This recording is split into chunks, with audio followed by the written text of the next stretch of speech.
Nung inilabas ang vlog, ipinunto ng tagapagsalita ang patuloy na issue tungkol kay Joanna Angeles na umano'y dadalo sa kaarawan ni Beyonce. Ayon sa kanya, hindi malinaw kung si Joanna ay isang taga-suporta o basher ng EDC, Edward Viancy, dahil sa kanyang mga kilos. Ibinunyag na mayroon ng nakahandang damit si Joanna para sa naturang selebrasyon. Gayunpaman, maraming taga-subaybay ang nagtatanong kung bakit siya dadalo kung madalas naman siyang gumawa ng mga negatibong post laban kay Kalingap Edu. May ilan pang nagsabi na sana ay hindi na siya papasukin sa nasabing birthday celebration upang maiwasan ang gulo. Binanggit din ang matagal ng tsinelas issue kung saan sinasabi raw ni Joanna na ang isang pares ng tsinelas na suot ni M ay ibinigay umano ni Edu. Ngunit ayon sa tagapagsalita, hindi iyon lohikal dahil nakikita pa rin ang tsinelas na iyon na ginagamit mismo ni Edu sa iba't ibang okasyon. Dagdag pa rito, madaling makabili ng kaparehong tsinelas sa mga tiangge, kaya hindi matibay na basehan ang isyung ito. Ipinunto rin na kung talagang may espesyal na relasyon si Edu at si M, dapat sana ay may ebidensya tulad ng mga litrato o pagkakataong magkasama si M sa pamilya ni Edu. Sa kasalukuyan, tanging si Beyonce lamang ang may mga larawan kasama ang ina ni Edu. Ipinahayag ng tagapagsalita na tila mas excited pa si Joanna kaysa kay Beyonce sa nalalapit na kaarawan dahil mayroon pa itong video kung saan sinusukat niya ang kanyang isusuot. Kaya't lumalabas umano na ang tanging motibo ni Joanna sa pagdalo ay hindi upang makisaya, kundi upang magmatsyag at humanap ng bagay na maaari niyang gamitin upang siraan muli si Edu at ang EDC. I-upload ng Roselski TV, tinutukan at binigyan ng reaksyon ang mga issue na iniugnay kay Kalinga Pedro na umano'y pinapalaganap ni Joanna Angeles. Nagsimula ang talakayan sa isang larawan kung saan pinapakita raw ang blue na tsinelas na hawak ni Kalinga Pedro. Ayon kay Roselski, edited ang larawan dahil sa original na video ng okasyon kung saan nag-iinuman sina M at ilang kasamahan, malinaw na puting tsinelas ang suot ni M. Binigyang diin niya na ginagamit ni Joanna ang mga ganitong edited na larawan upang maglabas ng issue laban kay Kalinga Pedro. Sa kalagitnaan ng reaksyon, binanggit din ang isang pangyayari kung saan may narinig siyang pangalan na Benji mula sa isang babae sa naturang inuman. Ayon sa kanya, posibleng ito ay tumutukoy kay Benji Corpus, na iniuugnay din sa mga naunang issue sa grupo ng tinatawag na Grobo. Mula rito, nagbigay siya ng obserbasyon na tila konektado ang mga dating kontrobersya kina Joanna at Nadengue.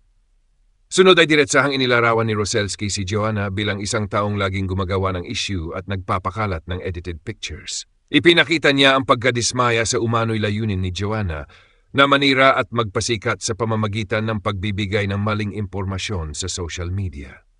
Iginiit din niya na kung totoong taga-suporta si Joanna ng EDC, M and Beyonce EDC Love Team, hindi ito dapat pumapanig sa isang panig at hindi lumilikha ng intriga laban kay Kalinga Pedro. Dagdag pa rito, binatikos niya ang pagdalo ni Joanna sa mga okasyon gaya ng birthday ni Beyonce, kahit na may dala umano itong paninira laban kay Pedro. Binalaan din siya na kung ipagpapatuloy ang ganitong gawain, hindi siya makalulusot sa mga solid supporters ng EDC. Sa bandang huli, nagbigay si Roselski ng payong panghuling paalala. Bago mag-post o mag-react sa mga ipinapasa sa social media, dapat munang suriin ang pinagmulan upang hindi makapagpakalat ng kasinungalingan. Kung hindi, aniya, maaring magkaroon ng karma o mas malalang resulta ang mga gawaing paninira. Tinapos niya ang vlog sa pamamagitan ng muling paggiit na matibay ang relasyon nina M at Beyonce DC at walang makakayanang bumuwag dito, kahit pa sina Joanna, Nadengue o sino man ang magpakalat ng issue. Nagbigay siya ng peace message at panawagang huwag kalimutan ang pag-subscribe.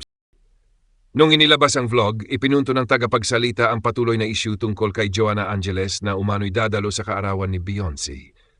Ayon sa kanya, hindi malinaw kung si Joanna ay isang taga-suporta o basher ng EDC, Edward Viancy, dahil sa kanyang mga kilos. Ibinunyag na mayroon ng nakahandang damit si Joanna para sa naturang selebrasyon. Gayunpaman, maraming taga-subaybay ang nagtatanong kung bakit siya dadalo kung madalas naman siyang gumawa ng mga negatibong post laban kay Kalingap Edu.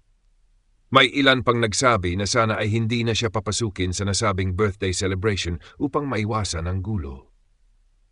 Binanggit din ang matagal ng tsinelas issue kung saan sinasabi raw ni Joanna na ang isang pares ng tsinelas na suot ni M ay ibinigay umano ni Edu. Ngunit ayon sa tagapagsalita, hindi iyon lohikal dahil nakikita pa rin ang tsinelas na iyon na ginagamit mismo ni Edu sa iba't ibang okasyon. Dagdag pa rito, madaling makabili ng kaparehong tsinelas sa mga tiangge, kaya hindi matibay na basehan ang isyung ito. Ipinunto rin na kung talagang may espesyal na relasyon si Edu at si M, dapat sana ay may ebidensya tulad ng mga litrato o pagkakataong magkasama si M sa pamilya ni Edu. Sa kasalukuyan, tanging si Beyonce lamang ang may mga larawan kasama ang ina ni Edu. Ipinahayag ng tagapagsalita na tila mas excited pa si Joanna kaysa kay Beyonce sa nalalapit na kaarawan dahil mayroon pa itong video kung saan sinusukat niya ang kanyang isusuot. Kaya't lumalabas umano na ang tanging motibo ni Joanna sa pagdalo ay hindi upang makisaya, kundi upang magmatsyag at humanap ng bagay na maaari niyang gamitin upang siraan muli si Edu at ang EDC. Ini-upload ng Roselski TV, tinutukan at binigyan ng reaksyon ang mga issue na iniugnay kay Kalinga Pedro na umano'y pinapalaganap ni Joanna Angeles. Nagsimula ang talakayan sa isang larawan kung saan pinapakita raw ang blue na tsinelas na hawak ni Kalinga Pedro. Ayon kay Roselski, edited ang larawan dahil sa original na video ng okasyon kung saan nag-iinuman sina M at ilang kasamahan, malinaw na puting tsinelas ang suot ni M. Binigyang diin niya na ginagamit ni Joanna ang mga ganitong edited na larawan upang maglabas ng issue laban kay Kalinga Pedro. Sa kalagitnaan ng reaksyon, binanggit din ang isang pangyayari kung saan may narinig siyang pangalan na Benji mula sa isang babae sa naturang inuman. Ayon sa kanya, posibleng ito ay tumutukoy kay Benji Corpus, na iniuugnay din sa mga naunang issue sa grupo ng tinatawag na Grobo. Mula rito, nagbigay siya ng obserbasyon na tila konektado ang mga dating kontrobersya kina Joanna at Nadengue. Sunod ay diretsahang inilarawan ni Roselski si Joanna bilang isang taong laging gumagawa ng issue at nagpapakalat ng edited pictures. Ipinakita niya ang pagkadismaya sa umano'y layunin ni Joanna na manira at magpasikat sa pamamagitan ng pagbibigay ng maling impormasyon sa social media. Iginiit din niya na kung totoong taga-suporta si Joanna ng EDC and Beyonce EDC Love Team, hindi ito dapat pumapanig sa isang panig at hindi lumilikha ng intriga laban kay Kalinga Pedro.